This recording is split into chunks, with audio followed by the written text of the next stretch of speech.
The following podcast includes intense discussions of body image and eating disorders, with brief mentions of childhood trauma. Please listen responsibly. Hi, I'm Heidi. And I'm Victoria. Welcome to Aspies Etc. We talk about heavy stuff, Explore self-love, and share our experiences and stories. So we invite you to join our journey of learning and growing.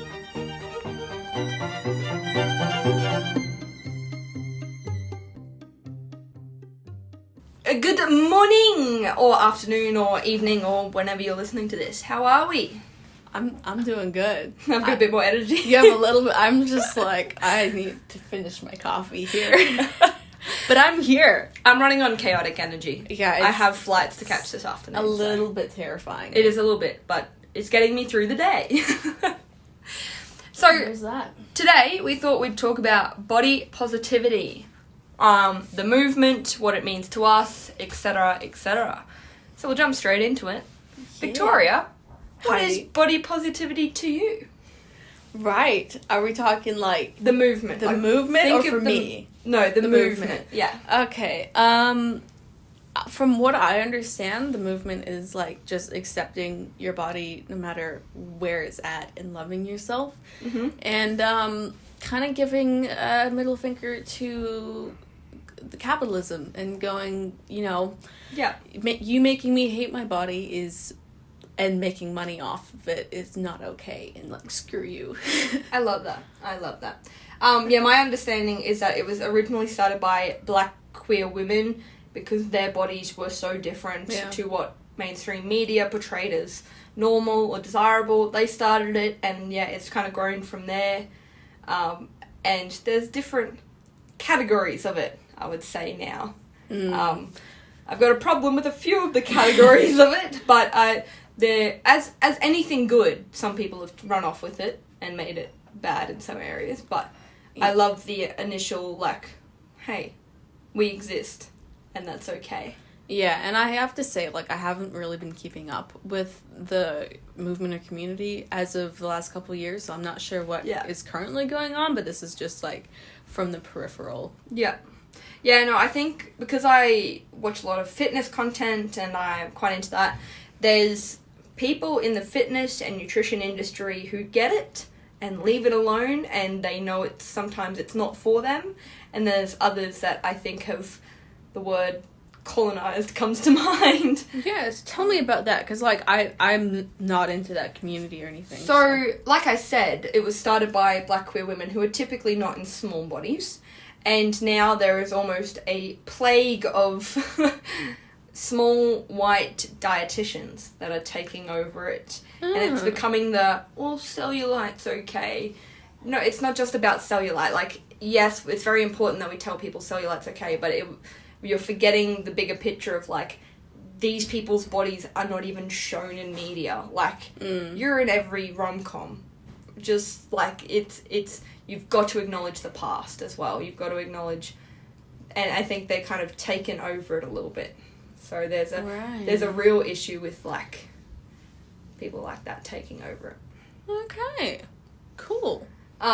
So knowing that, who do you think body positivity is for? Everyone? Yeah. I mean, like, on one hand, I'm all down for, like, you know, black bodies, in, like, every, you know... Extent of color. Like, people being from the Middle East or Asian, or insert race here. But also, like, I don't look like that, and I know I'm not making any sense because my brain is currently a dumpster fire, but it's for everybody, you know? Yeah. And, like, obviously we need to especially lift up the people who have been marginalized by society. Mm-hmm. And I, like, get a lot of joy out of seeing, like, really amazing, strong black women, especially, because a lot of it's aimed towards women, but, you know, black men and people of color, just being in the media and being unashamedly themselves. Yeah. Like, Black Panther, man. And I realized they're, like, all quite fit and young and slim and etc. But it was like, yes, you know? Okay. That kind of representation. Like, recently, did you see that Rihanna's brand Fenty released a men's line? and they got these sort of normal looking black men to model, and they were just, you know, like bigger build, but still average of like what an average guy, like not the guys are not all ripped as well, and that's great. It was really heartwarming. It was like, oh my god, like there's just normal people modeling these clothes. It was nice. Nice. Okay. What about you? I think it's for everyone, used in the right way. So I think because I probably have a little bit more insight into these issues with it being taken over and that, it's got to be used in the right way. And we'll talk about it a bit later, but like I'm all for veterans owning like the loss of a limb. Like it's for them. It's for people who don't have representation in the media. It's for people who have been told by the media they need to change. Yeah. When it's being used to sort of cut away at a health argument, that's when I'm a little bit, it's not for you. Like it's... So what do you mean by that? I think we need to start separating body positivity and how we feel about ourselves and health. They need to be two separate things. It needs to be like, we need to stop connecting being beautiful with being healthy. We all need to feel beautiful. We all need to feel accepted in our own bodies. But you've still got to look at your health. You've still got to care for yourself. Right. And I'm talking about, I hate to put a number to it, I'm not trying to attack anyone, but I'm talking about 600-pound people in America saying, don't tell me what to do, it's body positivity. It's like, you have family members who want to see you for the next 10 years. If you're at 600 pounds, you know, like, that's not body positivity for me. That's... Right. Yeah. I don't like it when it cuts into the health argument. Okay, I see what you mean. Yeah, I've heard from the little bit that I have been in it, which, again, this was a couple of years ago when I was recovering from my eating disorder. There was a lot of talk about whether or not, like, if you're overweight, can you still be body positive because you are not, quote unquote, not healthy? Yes. And I personally don't like that argument of, like, you're overweight, so you can't be body positive. I think that's so dumb because, one, everyone's body has a natural different spot. Yes, true. Set point. A set point is to where your weight is healthy and normal for you. So, like, my set point is different from yours. Yes. But we're both healthy. Yeah, I think I'm only talking about extremes. Like, yes, totally. Body positivity is like I've seen people use it as a pro and a argument. Like, well, these people exist and they should love their bodies. It's like, no, you are wasting away. Yeah, like, I haven't seen that. No, that's when I hate it when it's being used. Like, leave these people alone. They just need to love that. You're not being very body positive. And it's like, no, I'm scared. Yeah, and that's a very thin line between, like... It's also extremes. Like... yeah, we are talking extremes here, but it's a very thin line between, like, you should love yourself no matter what, and also there is a problem with your health and maybe your weight or whatever. And not, like, we use weight because it's the easiest one to identify, and there's obviously other health conditions. And, but I don't think no matter what weight you are, you still deserve to love your body, but there are still, like, health conditions and things that you still need to address, but that doesn't mean you should hate yourself. I agree. And your body. I don't think you can find true health until you love your body. Yes. Because I've had this in the past where it's like I've been, you know, kind of gotten obsessed with that Fitzroy body type, being like, well, I need to be shredded to be healthy.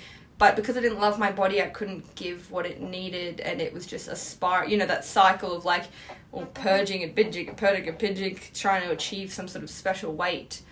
And I'm starting to slowly, I think, I don't want to jinx it, I think I'm starting to love my body, and now I feel so much better. Like, I don't really care what my weight is anymore, which is starting to be awesome. I feel really good about that.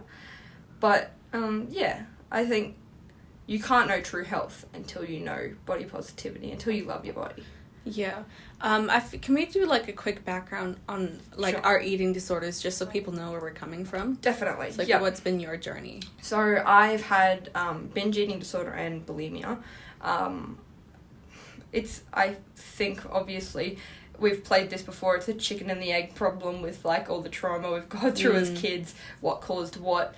I think I've had sort of the perfectionist mother. I was the trophy daughter that was very smart, and so there was the pressure to be very pretty as well, and my little sister had a lot more weight on her growing up because her set point was just higher than mine. She wasn't unhealthy. Yeah. But because I had the parents constantly going at her for her weight, I felt like I needed to maintain my really lanky, which once puberty hits, that skinny, lanky body goes away. I'm still a lanky person, but you're not that tiny little thing that you are when you're, 9 or 10. And so, yeah, I think the binging and eating and it got to a point where, but I have been bulimia free for I'm going to say 18 months at least. I know, I'm very proud. And before that, I reckon it was a year, and I just had one little relapse. And yeah, so I reckon it's been 2 or 3 years. That's amazing. I know, I feel very good about that. And I still struggle with binge eating disorder. It's more of a coping mechanism thing when the world gets too much.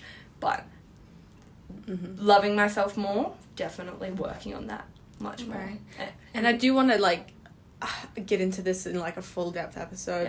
Yeah.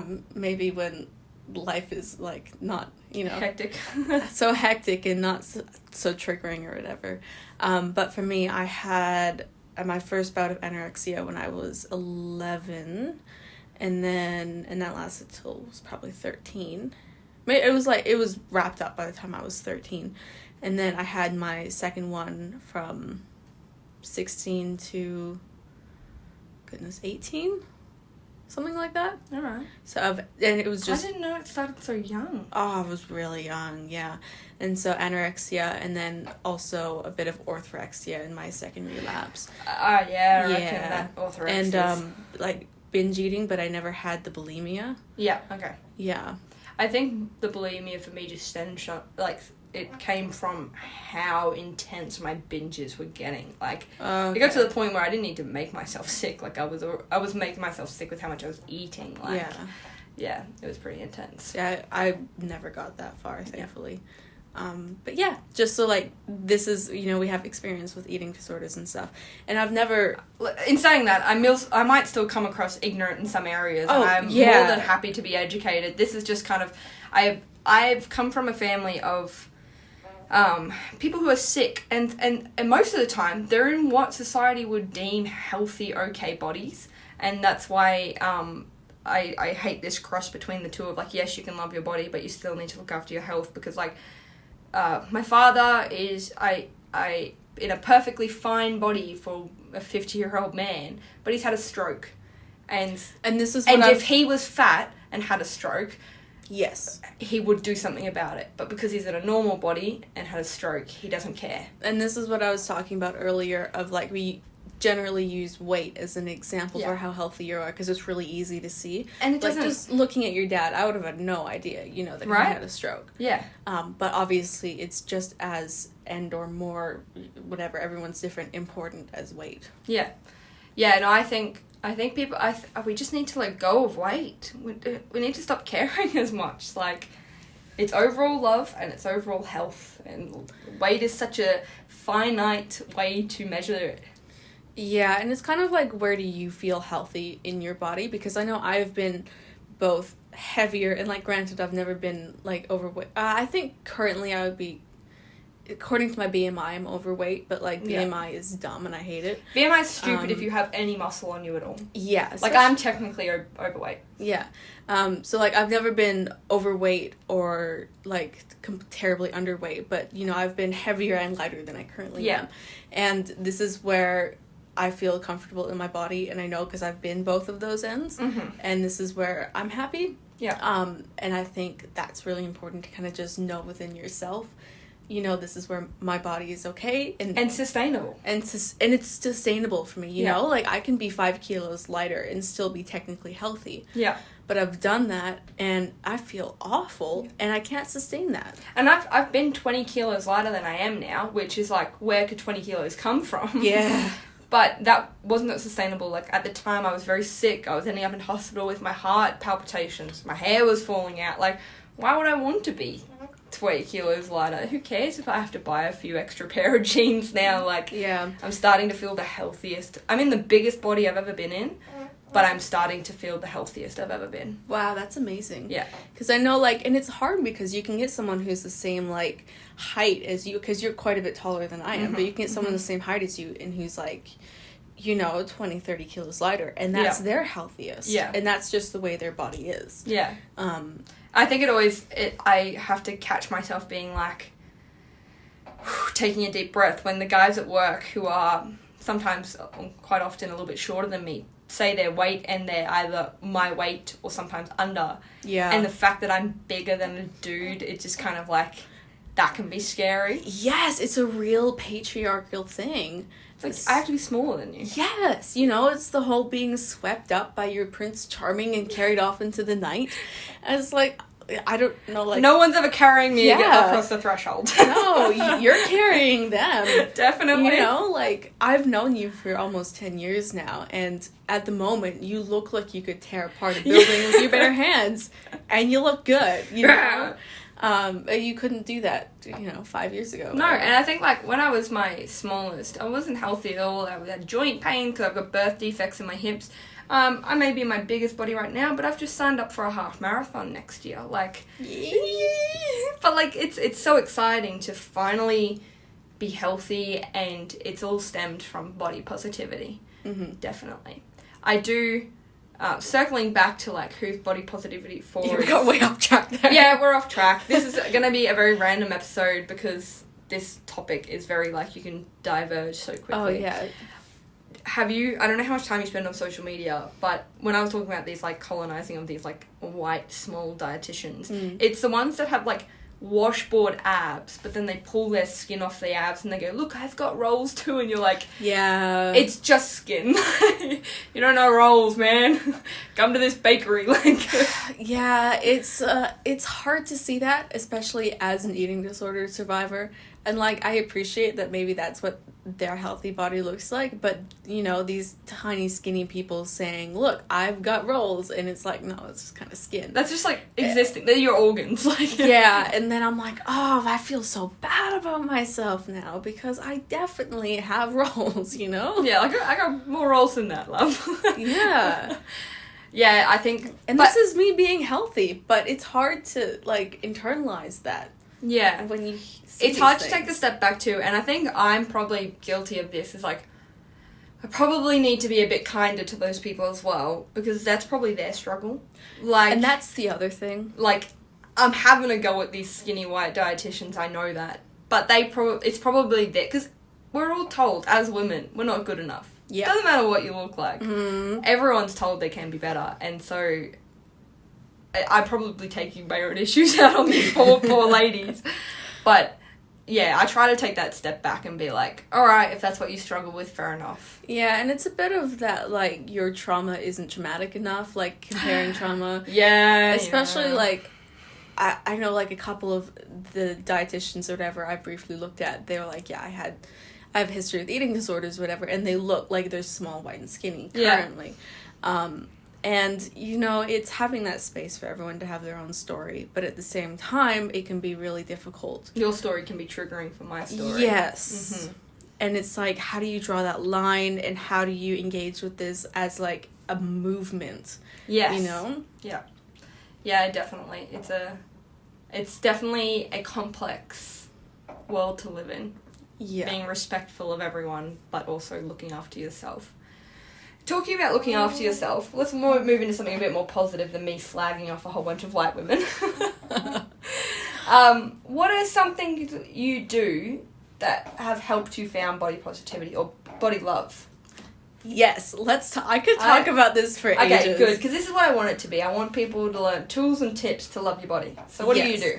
Okay, so this has been a thing that I've been working on since I recovered from my last relapse of, fingers crossed, relapse.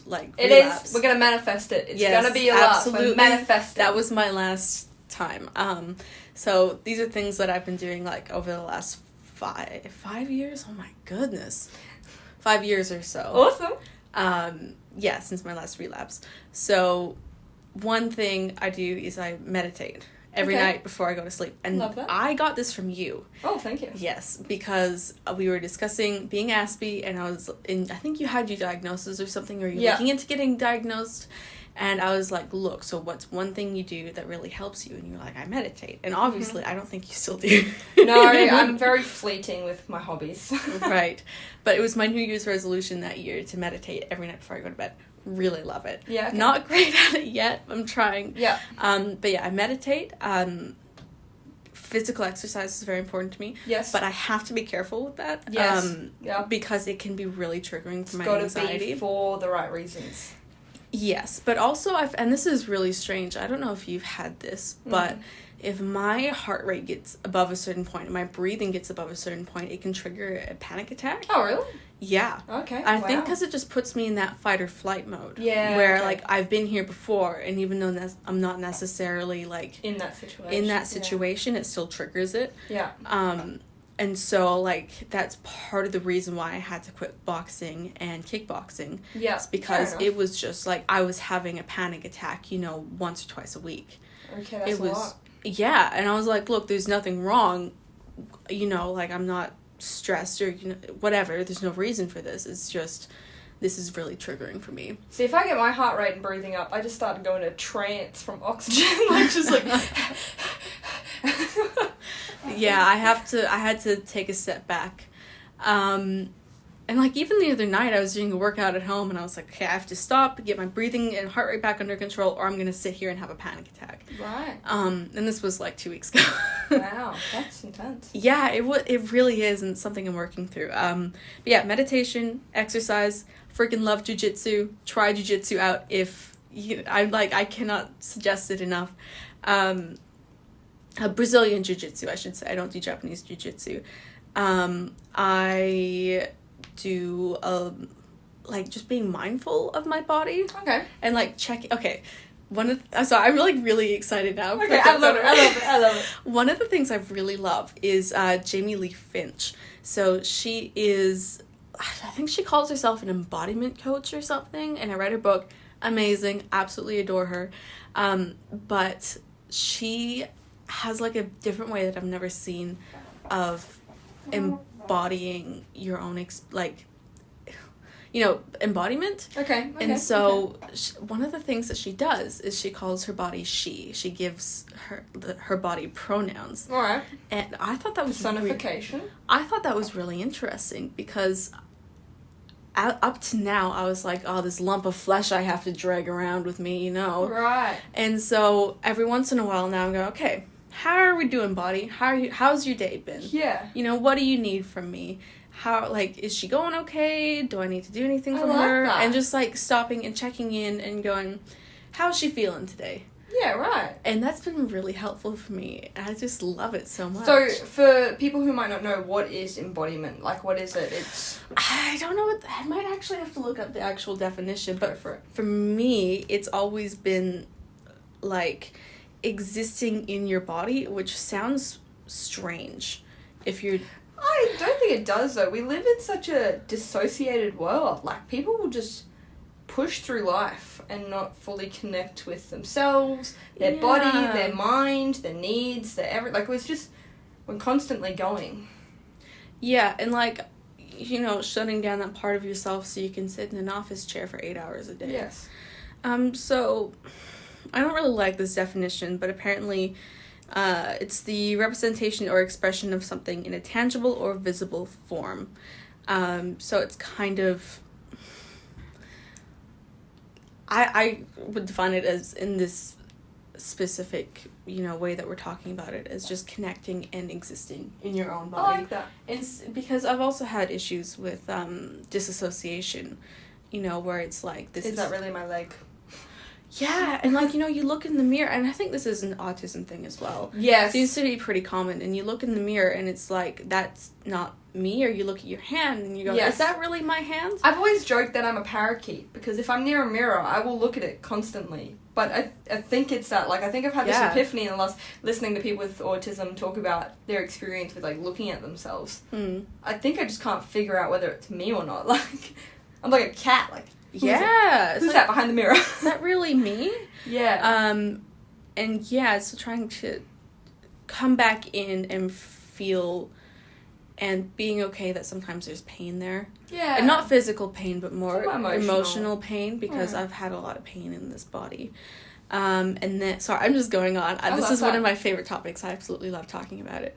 And then, like, sometimes I need that pressure, and this is a thing I found from being autistic. Yeah. So sometimes you'll find me and I'm having a stressful time at work, and I've just given myself a big hug and I'm just squeezing myself to bring myself back, or I'll like tie my scarf around my torso, like around my arms and my torso, and just knot it up tight to have that pressure. Yeah. And that's kind of like an acceptable thing to do at work. Other than walking around asking for hugs. Yeah. It might get a bit weird. Yeah, I can't do that. And there's one other thing. Oh yeah, one thing I've done recently is I just like kiss myself, and it sounds weird. Interesting. I know, but like when I'm feeling down about myself and I'm not having a good day, I'll just kind of go, just give myself a kiss on the wrist and go, "You are loved." And I like that. And then last thing, and I'll shut up, is changing the internal monologue in my head. Okay. Yes. Yeah. That's a big thing I've been doing. Yeah, and it's this weird thing of like, if I say it enough times, it'll be true. And so I'll say, "I'm looking so smoking hot today. Yeah. I am freaking gorgeous." And then also like internalizing that feeling that I am so incredibly hot, which I am. And then also trying to get rid of the idea that physical looks equals value. Yes, good. Good. So like, I am not valuable because I'm hot, but I am hot. Yeah. It's just a coincidence. Yeah. Nice. Yeah, no, that inner monologue, that's been my biggest thing recently. So for me, trying to get into the fitness space, and like for a while there I wanted to do bikini competitions, but I just think that's going to be far too triggering. It's going to be far too much for someone who doesn't have a good relationship with food and body. Yep. But because of that, I have a lot of Fitspo and stuff like that on my social media feeds. And, girls at the gym, I would see them in their cute little matching sets, and I would never have the confidence to be in a bra and leggings with no shirt on. And if it matched, oh my god, like, that's so much, I just feel like that draws attention. And I was always so envious and mad, and just, like, I felt like I was punishing myself because I wasn't that. And so now I'm working on, whenever I see these girls that I, like, in the past would have used as, like, hate motivation, I say, good for them. Yeah. Like, in my head, I just say, good for you. It's like, you look cute. Good on you. Yeah. And it takes it away, it takes the pressure away from me to keep up. It's like, good on them. It's their achievement. It's not anything to do with me. I'm existing in my body here, doing my thing. Yeah. It's really been helpful. Like, I'll see, like, someone posing and they've got their washboard abs, and I go, good for them. Yeah. I like my chocolate And, like, cake. their success doesn't take away from where you're at. Exactly. My chapter 1 and their chapter 20 are completely different stories. Like, and you're not all going to the same destination either. Exactly. No, I love that inner monologue thing. I can find that so important. And I've been doing it in sort of similar to what you've been, but just didn't know. I've been trying to have more self-care nights. So I find if I, like, put a mask on and I have to close my eyes, and I feel more in my body, and, like, when it's moisturized and you've looked after yourself, it's kind of like, I don't know, you just, like, you're looking after yourself. It makes you love yourself more. You can't see this, but I'm nodding along. Absolutely, I agree. I do, yeah. It's very nice. So what else do you do that's kind of helping you towards self-love and body positivity? So, I have, like you said, tried to take worth away from what I look like. Mm-hmm. I am not good at my job because I'm pretty. I'm good at my job because I'm good at my job. I'm not a worthy partner just because I'm pretty. I'm a worthy partner because I'm loving and I'm caring and I'm supportive. All these aspects. I'm not a model, so I don't need to be hot. It's not my job to be attractive. And even then, we need more diversity in modelling, and that's a whole different conversation. But I think in the past, I've taken so much pressure on board to be attractive. It's like, there's really no reason to be attractive. Like, it doesn't matter. Yeah. And so I'm trying to, and I'm holding on to it so much, and I need to let go. But, I'm trying to let go of this need to be attractive. I like, if someone turned around and called me ugly or fat, I'm trying to learn to be okay with it. I mean, like, maybe to you I am. And that's okay. It doesn't matter. Like, that's, yeah. And that's such a hard thing to take on when your whole life you've been told by, you know, the patriarchy in general. Well, like, patriarchy in women as well, you know? It's that your worth is what you look like. But when you think of every boss babe movie, like, whenever, even when media has represented smart, intelligent women, they're gorgeous. They're gorgeous, and they're done up, and they've got makeup, and they've got hair, and their outfits are perfect, and it's tight, and it's, no one's showing up to corporate meetings in a muumuu. Not that it would be appropriate, but it's always this, like, well, if they've got their life together, they're pretty as well. Yeah. And so it's letting go of that and being like, no, I can be, I've got more merit than what I look like. And it's really hard to let go of that when you're, like, you've grown up with, like, this is a huge part of self-worth is what you look like. Yep. Yeah, and you touched on that a little bit of, like, growing up being, so I was quite lanky as well and quite skinny, and then you hit puberty and it's like, oh, what, the hips go whoop. What have I, like, am I a bad person? Yeah. And am I lazy, because we equate laziness with being a bad person. Yeah. And that's why I've gained weight, and that's what triggered my first eating disorder. Yeah, that's harsh. Yeah. I think mine was just so many different things. I think there was a lot of pressure on me growing up as a kid, not to toot my own horn, but I was a very smart kid. And, like, I think it was grade 3, and my dad said she's going to be an astronaut or an engineer or something like that. And so there was this pressure, and then Mum would constantly go on about how pretty I was, and I think she thought it was coming from a good place, but it defined so much of how I think of myself, and I think we need to stop telling little girls how pretty they are. Like, they're little girls. It doesn't matter. Like, yeah, it's that really thin line between you want to lift people up, but at the same time, we specifically do it for women and their looks. Yes. Like, who tells a 6-year-old boy you're handsome? They don't. But 6-year-old girls, oh, you're so pretty. And maybe we should. Maybe we should, yeah. Like, even the playing field. But we need to do more than just that. And so because I only ever heard I'm smart and I'm pretty, which is very nice to hear growing up, when I started to lose both of that because mental health started to kick in high school and, you know, my grades started to go down, all I had was being pretty, and then I started putting on weight because of puberty, and yeah, I think that's what spiraled me into the eating disorder, because it was like, this is all I have left. Yeah. Like, you reach your point, like, this is snobby to say, but it's not hard to be smart as a kid. Like, there's always that one kid who's just naturally smart. No one's trying really hard in primary school to be smart. You just either are or you aren't. So when you get to high school and all these people start trying, it's hard to be the smart kid. It's hard to stick to that level of, like... We had a lot of smart kids in our grade. Yeah, and so then, like, you get left at the bottom, and it's like, well, the only other thing I had was being pretty. I've got to hold on to this for dear life. Yeah. This is who I am. Especially when you have a lot of other stuff going on, like undiagnosed autism. And it's like, well, like, I'm not normal and I don't fit in for some reason. Mm-hmm. And I need something to control as well. Yes, definitely. Like, I can't fit in and be popular because I don't understand other people. Yeah. So maybe, you know, I can control my weight and I can still be pretty. Yeah, I think... that control is a big thing, because for me, the binging was a loss of control. It was the, everything's so overwhelming, I need to numb this, so it was a big dopamine hit. And then the bulimia after the binging was the taking the control back. Like, how dare you? I will not take these calories on board. You know, such a morbid way to put it, but yeah. It was, it's very much about control, isn't it? Yeah.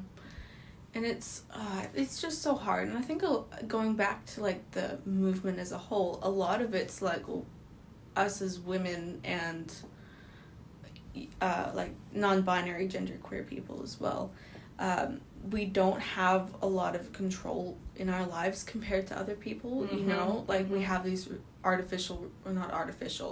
restrictions placed on us by other people, whether like actual laws or societal expectations or whatever. And so when other people are controlling our bodies, it's like, well, I'm gonna take some of that power back, and this is the only way I can do it. Yeah, definitely. I think it's... Can just society lay off for a bit? Just take a break. Leave this generation alone. Yeah, it's hard. And I think, like, growing up, my little sister, she's got such an amazing personality. And her growing up with it, being told, you know, you're the funniest in the room, she still didn't escape the pressures. So as much as I, like, do put it on people telling me I was pretty as a kid, she probably didn't hear that as much. She heard that you're funny. She still has struggled with that self-love and, yeah. Yeah, because if I'm not being funny, then I'm not earning my keep and paying my rent. And so what's the point of me being here? We gotta stop, linking such arbitrary little things to worth. Like, you don't have to do anything to be worth existing. Yeah, preach. You are worth it no matter what. Like, yeah. You laid on the couch all day? Damn it, you're worth it. I think you're hella cute. You're hella cute. Such a snack. But it doesn't matter, like, you don't have to... I think it's also, like, this link of being productive or, you know, just all of it. Like, you've got to constantly be something. And I'm telling you, you don't. Yeah. You're worth it, like... full stop. It's that idea of if you're not making money off of it, then what? Like, what? Are you... It's not... Tangent, but I do hate the constant side hustle, like... Oh, you've got a hobby? Make money off it. Here we are trying to do exactly that. I don't know if we're trying to make... I think we've got the right intentions. I think I'm doing this for the passion. I don't expect to make much money soon. Yeah, but like doing the side job type No, thing, you're right. You know? What are you talking about? This is therapy for me, man. Oh, definitely. It feels good, too. Because we have that similar history. And, like, you get what I mean when I say I hate my body sometimes. I think there'd be a lot of women out there that would get it, though. Oh, yeah. But, like, your therapist doesn't always get it. Yeah, because they're so above it. Does that make sense? Like, sometimes when you talk to people who have studied certain things, they're like, they know too much to kind of be in their feelings. Yes, but also they might not have that same experience. That's true as well. Yeah. Because I feel like there's such a link between eating disorders and trauma. That's, like, undiscussed. Like, although we have talked about the pressure to be pretty and thin, I think there's been other traumas that have definitely linked to our eating disorders as well. Like, yeah, definitely. And maybe that's something to get into on our eating disorder episode. Yeah, for sure. Because this is about body positivity and we have tangented again. We have, but that's our life. But, yeah, I think the few listeners we have are starting to understand that. Where is my brain of thought going? Who knows? Brain of thought? You mean train of thought? You know what I meant. I just made my own point there. Moving swiftly onwards. So, do you think you love your body? Yeah, I do now. And it's taken me a long time to get there. And I do struggle some days. Especially when I'm not feeling, like, mentally good. Yeah. But for the most part, yeah. Nice. Because I've managed to get that freaking, you know, such a snack down. Yeah. You know? I love that. I do love that. And what about you? Yes and no. So, like, I've recently just come out of, like, a very stressful period finishing off uni, and I put on a lot of weight during that time. And so I was almost on the path to body positivity at that point, and then it just, like, railroaded me and was like, here's 15 kilos. Yes and no. I think I'm trying to realize that as long as I'm healthy, because I've had a lot of health concerns in the past, and as long as I'm happy, it doesn't matter. Like, it has no impact on my worth. It has no impact on my job. It has no impact on my relationship. Well, it does have a little bit of an impact, obviously, like, it matters, but my partner's amazing, so it doesn't have too much of an impact. Yeah, just focusing on appreciating what my body can do. Like, oh, I love that. It's less about what I look like in the mirror and, like, more like, alright, what weights am I lifting this week? Or, oh yeah, that's right, I'm gonna go swim a K. Like, or, I've just signed up to do a half next year. It's like, I'm gonna run a half marathon. That's cool. Like, no abs are worth that. Like, the fact that I think, I'm not sure yet, but I think my body is capable of that. That's way more important than looking good. I love that. Yeah. I think there's also, like, you have to be careful with that, because while I do appreciate the look what my body can do, like, you know, for disabled people, you can't always do that. Or, like, if I didn't think about that. Yeah, or, like, if you get injured or something, then, and you can't do those things anymore. You gotta be careful that you're not moving your worth from pretty to something else. It's just more appreciating it. Yeah, I'm not trying to move my worth to what my body can do. I'm just appreciating it. It's more of a distraction until I figure the rest out. But your worth is just in the fact you exist. That's a big thing I want to push. And I think that's really important as well for disabled people who can't do that stuff, you know? Yeah. It's like, you know, your worth is just that you are existing on this earth in your body, and you are a human being, and that's enough. It's all, and we really need to start being okay with that. Like, it's too much pressure in the world. And if we were all just okay with existing, then I think we'd all be a lot kinder to ourselves. So then how will we make money of making people feel bad about their bodies? Look, do we really need to get into my anti-capitalism speech? I mean, look, I don't think capitalism is terrible. I just think it's terrible when it preys on your own insecurities in order to make money off you. I think there's definitely got to be a better way to do it. Oh, yeah, the way we have is not working. Because it's done by men. Well, that's the thing, right? It's like, and sometimes I wake up, I'm like, I'm not feeling this. I don't like my body this morning. And then I remember, right, some old white guy out there is making money off me feeling insecure, and I'm not gonna let that happen. So, like, middle finger to you, my friend. Because I think, like I've said, I link so much of my worth to looking pretty, and, like, I've always wanted that boss babe of, like, I'm in a pencil skirt, and I look amazing, and, like, no one can argue with me because I'm so damn hot.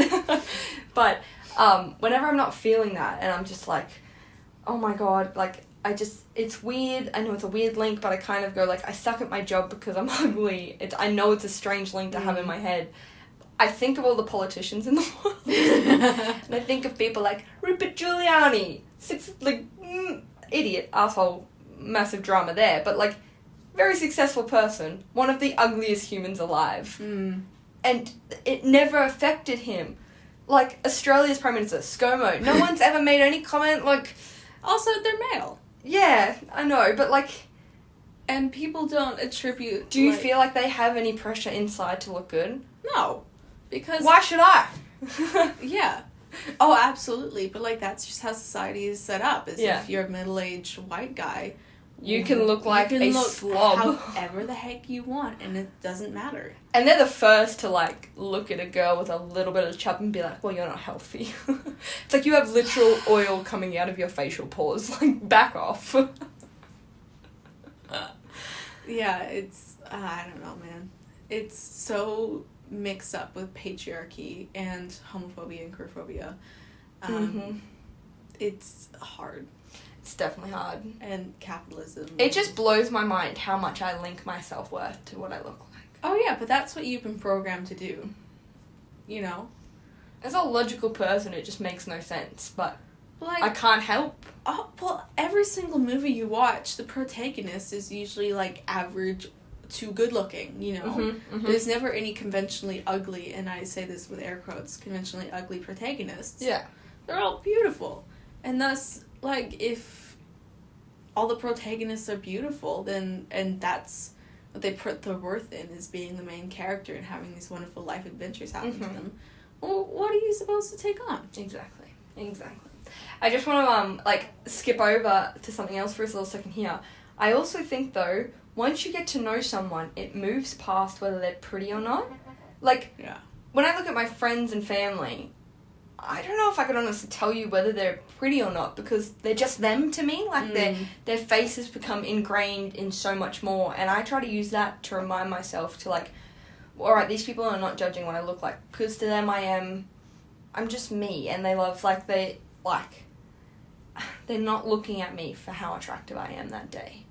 Absolutely. Like, my little sister, I'll tell her she's beautiful, but I, honest to God, couldn't tell you if there was something wrong with her face or something or not, because she's just my little sister. Her face is just, that's the face I love. It's there's nothing wrong with it, and I wouldn't change a thing about it because she's just the person I love.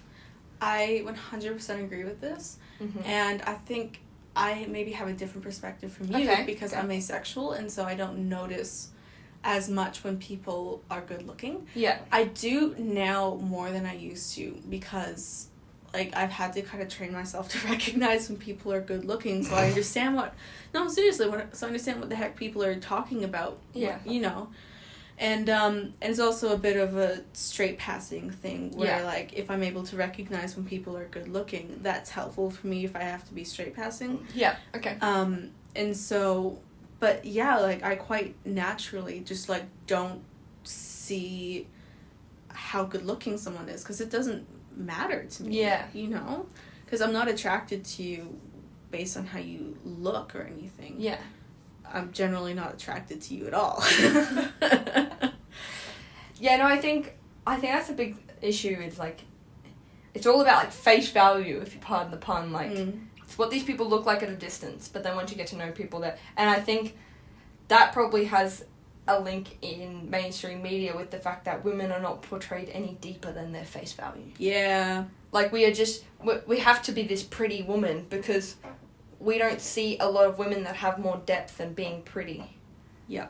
And I think that has really affected me. Like, I look at the women in my life and then I look at the women in media and there's no link. There's absolutely no link. Like, I'm not seeing deep characters the way the people in my life are deep and meaningful. Like, yeah. And I think seeing people like that would have helped so much more.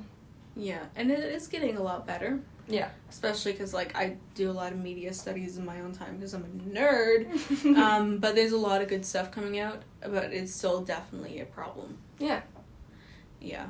I was rather curious as to whether or not you find, like, today, or maybe in the past or whatever, the body positive community helpful or damaging or whatever. Like, what's your relationship with it now? I think there's 3 sides to it for me. There are the colonized white dietitians that have... Yeah. They pulled their skin off their washboard abs, and that's triggering. Yes, it's their insecurity, but it's really hard to see, and I have a little bit of animosity towards those people. Then there's all the way down the other end when there's people who are really unhealthy and they're using it as a shield for any criticism on their health. And I'm talking unhealthy in both ways. I'm talking about under and overweight. I'm talking about perfectly fine weight, but not eating enough fruit and veggies. Like, I know I'm not the biggest on fruit and veggies, but that's what I'm trying to get better at, is because I saw these people in these perfectly fine bodies with no focus or care for health. When it really matters. It's like my brother. He's so skinny and lanky and he eats nothing but junk food. And it's like, you're not healthy. But if it showed on the outside, if it showed, then he would have something to say. And so that's what I hate, is when it's like a barrier between the conversation between how important health is. Because now that I'm starting to get my health under, and I'm starting to not care about weight, I feel amazing. Eating right, getting what you need. Holy, I've never had so much energy. Like, I just feel so much better, and it's helped with my depression, it's helped with everything. And then there's the middle, where it is doing what it needs to do, where it's making me feel better, where it's giving me the power to say, I don't need to be pretty. Pretty and worthy are not the same thing. And so, yeah, there's to everything. There's extremes, and then you've got the happy place. So do you engage with the body positive community online? Or to what extent? I observe, but I don't engage. So I watch a lot of sort of commentaries, and because I'm trying to get a well-rounded opinion, but unfortunately doing that, I've come across all these skinny dietitians that are telling me about how much they hate the skin they have on their body, and I know it's their insecurities, but it's hard to see. But yeah, I just observe. I don't probably engage a lot with it because, like I said, because I did that extra bit of research where I found out it's actually queer black women who were just like no one acknowledged they even exist, sort of thing. I kind of almost feel like it's not my space to be a loud voice. I'm just happy to be along for the ride. Like, I'm just happy to enjoy the lessons I'm taught, but I don't need to be another white face in this movement. I think it needs more queer faces. I guess maybe we are. Yeah, I know we're talking about it, but I'm not trying to become a body positivity advocate. I see, yeah. I think body positivity advocates should be queer people and people not shown in the media and different bodies and, you know, I love diversity. I love people who are just so interesting looking and they own it. And so authentically themselves. Yes, it's so refreshing. That. Yeah. Like when you see someone, it empowers you. Yeah. Like, when you see someone who just owns something that's different about them, you're like, hell yeah. Yeah, like when I see, there's two things that I love seeing on models is I think there's one lady who's got a gap in her front teeth. The London gap, that's a big thing now. Oh, is it? Yeah. Right. They're doing in London now, they do braces where they put a chunk in between the teeth and so that you still keep your gap but you get straight teeth. Ah. Well, yeah, I thought that was really cool. And seeing that, like, 10 years ago or whatever, I was like, wow, that's cool. And, like, I have pretty decent teeth because I had braces in high school, but I still thought that was cool. And then, I'm going to butcher the word, but people with vitiligo? How do you say that? It's vitiligo. It is? Okay, I've only just Winnie Harlow, although she does have a very, very, very socially acceptable body because she's a tiny little Victoria's Secrets model. But yeah, she has the vitiligo. I saw that, and I think I was, 10 or something, and I was like, wow. Awesome, right? Because, even when you're that young, you pick up, everyone is small and white and gorgeous. Yeah. And then, granted, she's still small, but she's black, and then she's gorgeous. Vitiligo, it's like, I don't see that, and people like that exist, and we're celebrating it, and that's I just makes me so happy. I think one of the communities I, weirdly connect to the most, and I probably am just, standing on the outside, little observer, please, hello, let me in, you look awesome, black women who reclaim their natural hair.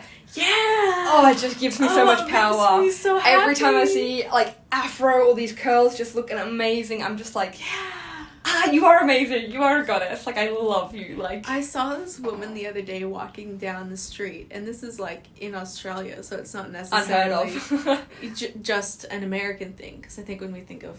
Anyways. Yeah. And she had, this enormous afro, and I wanted to go up to her and just give her a hug and go, I freaking love your hair. It's incredible, and the fact that you're just, out here and proud, showing your natural hair and being in your face and taking up space. I am just so proud of you. I love it. Yeah, no, I think because I've struggled with my hair, and obviously not with racist connotations, because obviously that side has racist connotations, but growing up, it's the thin white straight haired, that's the attractive thing, and so I was constantly straightening my hair growing up. Turns out I have curly hair and I'm slowly nursing it back to health. But it was these black women that totally, all up to them, totally empowered me to even give it a chance. And yeah, I just love it. It makes me so proud to be a woman, just anything, the fact that I relate to them in any sense. I'm just you're a human, I'm a human, I'm so proud. Yeah, and I think that's something we don't really, talk about. And I guess maybe we shouldn't be talking about it that much in mainstream media because it is putting the focus back on white women instead of on people of color where it should be. But, it's so inspiring to, you and I are both very white, but to see something, to see women of color or queer women or disabled women just out there being their authentic selves in the media and, out where in public, that's what I'm trying to say, is so incredibly inspiring. And, it's not just for them, people who tick those specific boxes, it's it's for everyone because it gives you permission to be your authentic self. Yeah, we've got a much smaller hurdle, but it's still watching them jump the big hurdle makes us jumping our little hurdle just so much easier. Yeah. I do love it. There's a movie on Netflix called Happily Ever After. Have you ever seen it? No. It's about this woman's relationship with her hair, and she's the perfect boss babe, and she has the straight hair, and she straightens it every morning. Is she white or black? Black. Okay. And then it rains on the day that she's meant to get engaged, and it goes on from there about it's very complex, but I love it. That whole whenever I need to feel good, Happily Ever After, it's so amazing, and then eventually she falls in love with her natural hair, and it's just so heartwarming. I'll have to check it out. Yeah, it's very heartwarming. Love that. But it's so inspiring to see. Makes me so happy. I know. because that's, especially when you look back in history and the more stuff I've been studying about how marginalized certain groups of people have been, you know, whether it's just like you are taking up too much space with your hair and you are existing too much in our space that we have stolen from, like, you know. Yeah. And seeing where we are now, it just makes me so happy and gives me hope for the future when... For sure. Quite often I'm like, yeah, we're all gonna die, we're all screwed. The climate may kill the planet, but if it doesn't, black women and their curly hair have saved us. Yeah. You're not wrong. Alright, well, I think that's all I really had. Like, we kind of went from body positivity to everything else. Oh, as we typically do. But we'll kind of wrap it up. Are you happy to wrap it up? Yeah. Anything else you want to rant about? I think that's about it. It's, man, I could talk for hours, you know, and just, like, saying the same stuff. Oh, yeah. From different angles, but yeah, it's validating. Oh, it really is, yeah. And talking about validation, we actually got our first bit of feedback, and someone messaged us and they said that they felt so validated, and I just want to say thank you so much to them. It feels so good for us to know that at least one person's been helped. Like, someone listened and went, that's me, and that's all I care about. Like, one person, that's all I needed. Yeah, well, that's what we said when we started out, is that if we can help each other and one other person, we have done our jobs. Yeah. So we can pack up now. It feels amazing. That's the last episode. We did what we set out to do. Bad luck, no more help for you. You got the one episode. Yeah. We'll move on to our achievement of the week. Do you have any achievements of the week? Or do you want me to go first? You go first, because I'm still thinking of mine. I have a long list. I've been busy. Oh, yeah. Tell me all about it. Right. So, I was telling you before the episode that I've actually started, like, bullet point journaling. Changed my life. My head feels so much clearer. Like, I just feel like I can dump my brain into a book every day, and then I can just keep on living. Like, I don't have to continuously think about things. I have bought my first book in a very long time. So I used to love reading, and Victoria knows that her and I actually did like competitions where you'd read a book and then answer questions. So nerdy. So nerdy. But I kind of lost my relationship with reading after that because, you know, dopamine hit from social media, depression, you lose your interest in the things that you loved. But I think I am starting to finally get out of the deeper depression I've been in. And I bought a book, and it's very political, and I'm very excited. It's called Manufacturing Consent, and I'm like not even that far in, and I'm in love. I'm in love. It's like, it's conspiracy theory, but make it intelligent. So I'm in love. I'm definitely in love. I love that. That's so good. Do you have anything to share? Yeah, so... Heidi and I were talking about this earlier. I've been having a bit of a rough time lately. Heidi brought me muffins. Which is amazing. And I forgot to bring the container. I'll bring it another time. It's fine. It's alright. But I've been having a bit of a rough time because I have a lot of repressed trauma from this year and, you know, going back. Life, you know. And so now I'm in the spot where I can deal with it. And apparently we're dealing with it now. It's not what I was wanting to do with my summer. But I was feeling pretty terrible on Thursday, and I got home, and I was like, I should go to the gym.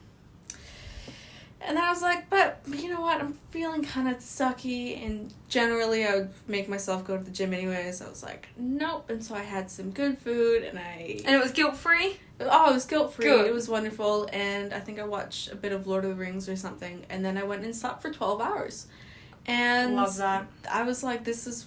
You know, like, again, I was just checking in with my body and going, what does she need today? I love that. Cool, it's food and sleep, so that's what we're going to do, and we're not going to feel guilty about skipping the gym. I need to move on from guilt.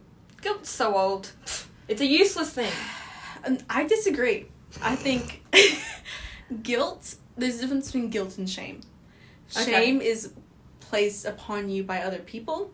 Okay. Guilt is something that you're like, I've done something wrong, and I know it, and I need to fix it. Yeah. You know, like, I've hurt my friend, I need to do that. Whereas shame is like, I shouldn't have eaten that. Yeah, no, if you've said something racist, go and apologize, feel bad. I just mean more like, if you skip the gym one day because of, like, you're tired, don't feel guilty. That's old. We don't need that anymore. Yeah. So that's probably my achievement of the week, is going... I'm gonna listen to you, body. You're telling me something, Self-love. and I'm not gonna ignore you. Self-love. I love it. I love it. Mm.